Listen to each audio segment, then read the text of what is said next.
So actually I think our greatest teachers are our own children with this. They're our greatest teachers for this. They've got something beautiful to teach adults about being present and being in the moment. And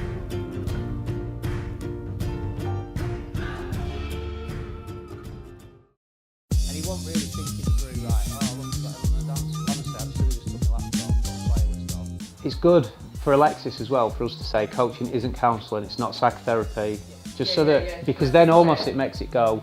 Because when I had that conversation, they were saying, well, we're probably either going to go, like, we're probably either going to go with Fortis or we're going to go with you guys. And I was like, no, that's fine, but you need to understand that what we do is really different. Good. She needs to do it. Yeah. And maybe somewhere on that continuum, probably like that, but a bit nearer. When we parent from a place of fear, when we parent from a place... That's why I've got a little mic here, look. Because basically, I was saying really profound things and people were flipping coughing in the middle of it. So we was like, right, we need it micing up so we can get rid of people's coughs and stuff. Like, yeah, there's coaching, but coaching is kind of like a way of life, you know, like you can do it in everything, and you can parent like this, and you can lead like this, and you can have friendships like this. You know, welcome, thanks for coming. If you've not been to Fluent before, we're a really kind of like make yourself at home kind of place. So just help yourselves to stuff. If you want a biscuit or a coffee or a tea, or just crack on. The one thing I hated about being a parent was like the competition that came with it. I don't know if you experienced it, but it just did my head in. Do you know, like, oh, my kid's doing this. Every kid I met was above average. And I thought, what is average then? Because every kid is above average. Every kid's walking or talking or dancing or doing something before they should. And I just have this idea that there's this imaginary mate, and even when they go to school, there's this idea of they're above average or below it. And I'm thinking, who is this average kid that exists? And it's kind of just been made up. There's a quote that's in my head, and I can't remember who said it, and I read it years ago, but I love it, is the decision to have a child is like the decision to allow your heart to walk around outside of your body for the rest of your life. Do you know, and just this idea that, like, it's so... vulnerable as well, I think, parenting, so vulnerable. Where they're like, Dad, and I'm like, no. And they're like, what do you mean, no? And I'm like, no, I've told you I'm having 20 minutes off being dad. I'm having a break, I'm on my dad break, basically.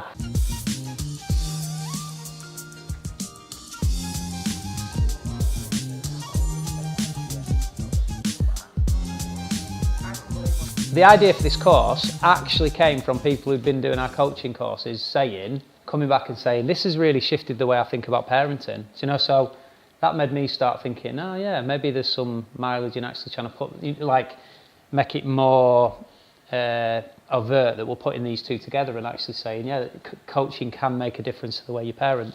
It's filtered, it's fed into us all the time, like Pampers adverts. So before I changed nappies, my only understanding of changing a nappy was a Pampers advert.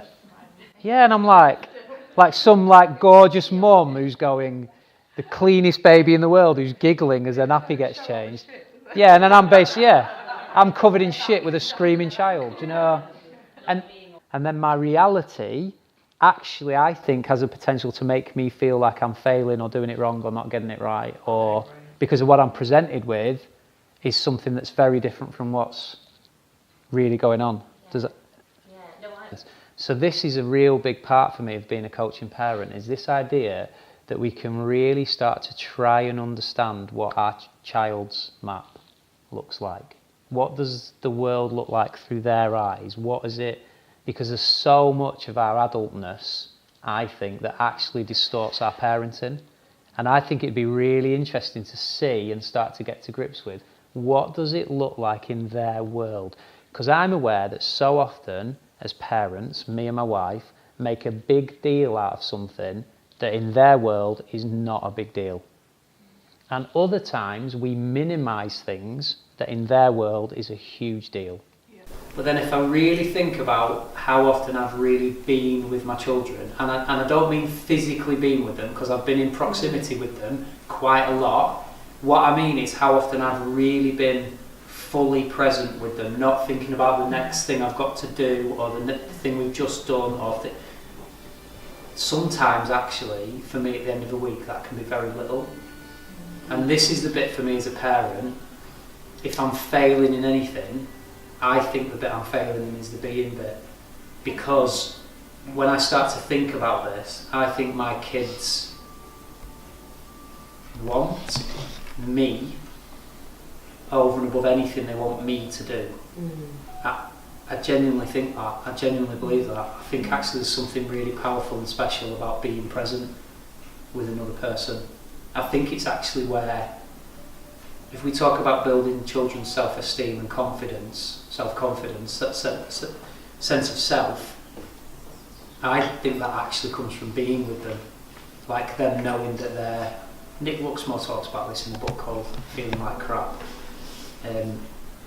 where he puts it in a really good nutshell, but it's this idea that he says when children are born, the thing that starts to develop their self-esteem is actually the mother figure or father figure looking at them, interacting with them, because they start to realise I'm worth something here, I'm a person, and that's what starts to develop self-esteem. I think in our modern world we think it's praise and encouragement that develops self-esteem. I think it plays a part, I'm not saying it doesn't, but actually I think being with somebody, fully attentive with somebody, because that, above anything else, just displays a sense of worth to them, that you are worth my time, you're worth my presence, you're worth my attention, all that kind of... I think if you want to grow your kids' self-esteem, that's the key thing. I think, you know, praise and challenge and all that kind of stuff comes into it as well. But for me, it's about being, and it's probably the thing that I find the hardest to do. If I go trying to drag that out of them, like, oh, what's going on with your friends at the minute? They're almost a bit like... Whereas sometimes if I'm just being with them, they'll go, oh, do you know what's happening at the minute, Dad? Do you know, and I find it really... It's almost like backwards, isn't it? That's where this real sense of partnership comes in, you know, like we're really connecting on a level where it's just me and just them. Like it's not it's almost like dad and kid have gone out the, you know, like those roles, those titles have gone out the window. It's just two human beings connecting with each other, just being present, and my inner child definitely comes out among my kids. Being present, I think we've all got this ability and capacity because I think we had it when we were kids. Because I think little kids, really little kids, totally live in the moment. They're so good at being present, so good at it. And something happens as they grow up. We kind of screw them up, basically, by teaching them to not live in the moment anymore, by teaching them to like get busy and think about stuff and doing stuff. And so I think actually we lose the art of it. So I think there's something about this that is just us revisiting something that we had in the past, because you don't have to say to 3-year-olds, just be in the moment, will you? Be present in what you're doing, because they'll do that with bells on.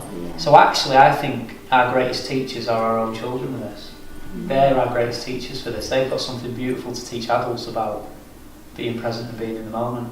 They're flipping brilliant at it, aren't they? Brilliant at it. And I love tapping back into that because it's still in me, I think.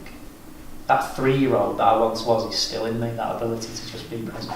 If I can tap into that with my kids, the connection that I sense with them, that feeling of just me and them being together, I can't even describe it, it's just flipping brilliant, just brilliant. Thanks everyone, really appreciate your time today. See you later. See you Helen. Bye. That's alright, see you Kerry.